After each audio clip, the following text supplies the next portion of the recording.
Hello mga ka-Anchi, for today's video, good evening po sa inyong lahat. Magluto po tayo ng gulay. Ang gulay natin lulutuin is carrots, patatas, at saka saugan natin ng beef. So, ayan mga ka-Anchi, bago yan, nag-slice muna tayo ng mga gulay. Patatas, carrots, at saka itong bell pepper. At saka naghiwa na din ako dyan ng bawang, sibuyas, kamatis, pa-cubes yan mga ka-Anji, yung pag-slice natin dyan para mas malaki yung ano natin ba, yung gulay na lulutuin natin. Nagsawa na kasi ako sa manok, kaya gulay na naman tayo. At saka naluto ko itong tirang beef na naman kasi konti na lang. At saka nalaga na siya na masyado ba. Ito yung sobra ng ng soup nila dito. Kaya lutuin ko na lang. At saka gustong gusto din naman to sa alaga ko. Kaya ganyan po siya sinisiparit-siparit ko para ganyan lang po siya mag-slice. Simple lang pag-slice. O diba?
Yan na yung na-slice ko ng mga lamas, sibuyas, kamatis, bawang. So, ayan, dirog-durog ko yung bawang mga ka-Anji. So, ayan, ready for cooking na yung ating ginawa. O, diba? Ganyan lang siya. Nilagay ko lang dyan sa tadtaran. Tsaka yan po yung beef. So, yan po yung pangsahog natin sa gulay. At saka nag-ready na rin ako ng mga sarsa. Ang dami, no, diba? At saka asin. At saka isang notebook. Ayan siya. So, mag-ready na tayo sa anggi. O, diba? At saka lagay na natin yung sarsa niya. At saka haluin na naman natin ulit. Nilagyan ko ng bell pepper dyan. Bell pepper, sibuyas, bawang, kamatis. Ayan, sabay-sabay na yan lahat. Tapos haluin natin. Dito na yan siya. At kakailan natin yung beef.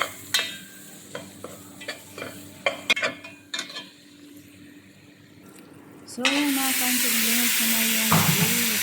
Ang diba mga kaanggit, ang sarap nito. Napakasarap at napakasustansya yung ating niluluto na kanin beef. Actually mga kaanggit, ganyan lang yan siya. At lang lalagay yung mga gulay natin. So, ganyan lang siya kasimple sa ating pagluluto. Amoy pa lang, sobrang sarap na. So, ayun, luto na tayo. So, yun ang po na yun lang natin for today. Thank you for watching.